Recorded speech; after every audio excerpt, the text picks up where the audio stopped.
So practically, when the iPhone 15 Pro Max gets bigger and better, you get the iPhone 16 Pro Max. Yes, that's the speciality about the iPhone 16 Pro Max, and I'm going to review this for you after a month-long usage. And the focus would be on the camera, of course, because the hardware and software we mostly know about. I'll be touching that a bit, but the camera will be the focus right now. How's the performance, how it fares in the camera department, and that's why I'm here at the Purana Killa, New Delhi, especially to review the iPhone 16 Pro Max. So let's get started.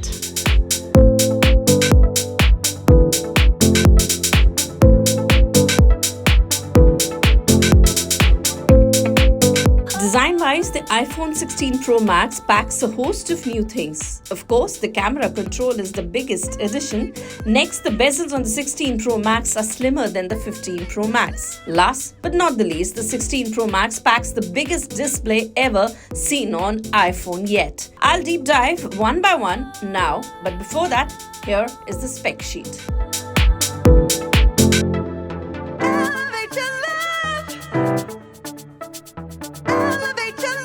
The iPhone 16 Pro Max packs the power and the volume rockers alongside the camera control and action buttons. 4 physical buttons overall. Though it'll take you a bit of time to get used to the new camera button every time you need to take pictures, which is fine. And once you're used to, there is no going back. Using it, it was fine until one fine day you realize that the vertical photos or the videos are the new norm for social media. For a device like the iPhone 16 Pro Max, holding the phone with one hand and using the camera control to frame your shot is a bit tricky though.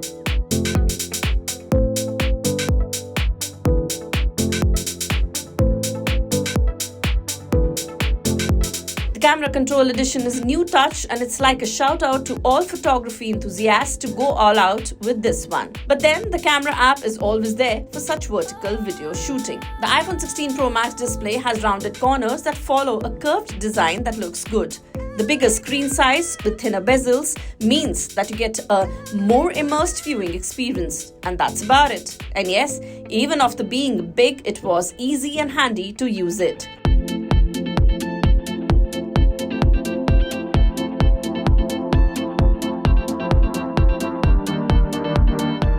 Up next, the camera of the new iPhone 16 Pro Max. But before that, take a look at the camera specs.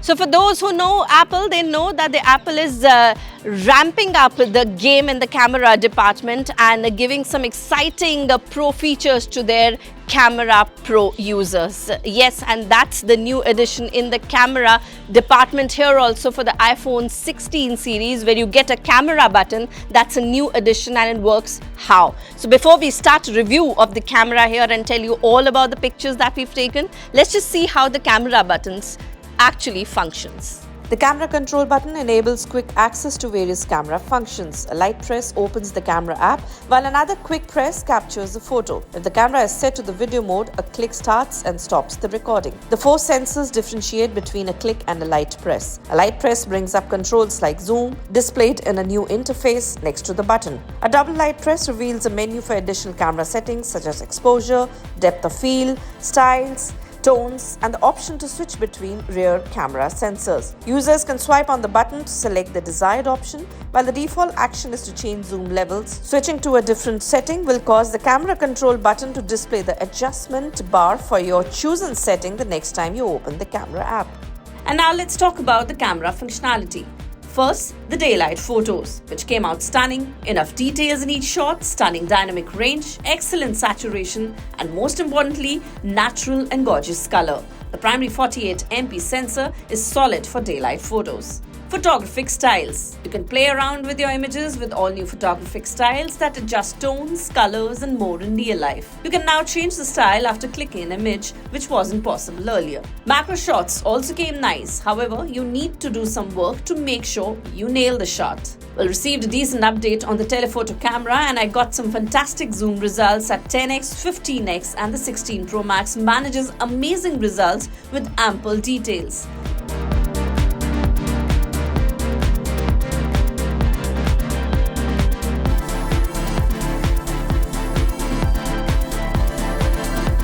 The ultra-wide camera is also capable and does an excellent job in daylight.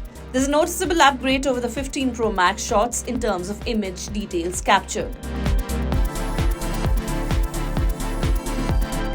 The bokeh comes out amazing too, with natural skin tones and no color blowout, something that iPhones are vouched for. Moving on to the low light photos, these are considerable improvement here. Night samples, as you can see, 16 Pro Max flexes its muscles in low light conditions. Moving on to the front camera, it's the same as 15 Pro Max and we don't see any variation in that either. Selfies come out excellent with natural skin tone and colors across different light conditions. Overall, the iPhone 16 Pro Max packs a stellar camera trio, there's no doubt about it. Talking about the videography enthusiasts are getting another big update this year with 4K at 120 frames per second support, what Apple calls it the highest resolution and frame rate with slow-mo. The best part is that Apple this year is not forcing you to make real-time decisions on the frame rate.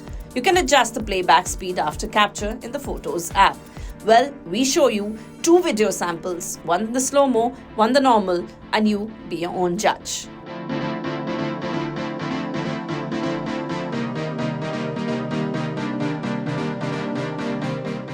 Oh, it's very nice. And are you liking the iPhone 16 Pro Max? If yes, let us know in the comments section, and more such videos, subscribe to Gadgets 9. Now moving on to the battery, but very quickly, here are the battery specs first.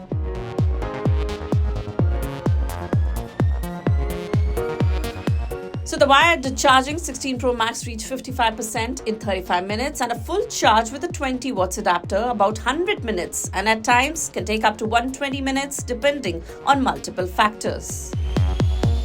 Now the main question, who should be buying the iPhone 16 Pro Max? Well, the first one, people who do not have iPhone 15 Pro Max should buy the iPhone 16 Pro Max for obvious reason that the display is better, it's got better performance, and this is the phone. People who are also using iPhone 15 Pro Max should be buying this if they want a better performance, better battery backup, and of course a better display as well. Well, if you're on 12, 13 or 14 or 15, then 16 is the choice to be.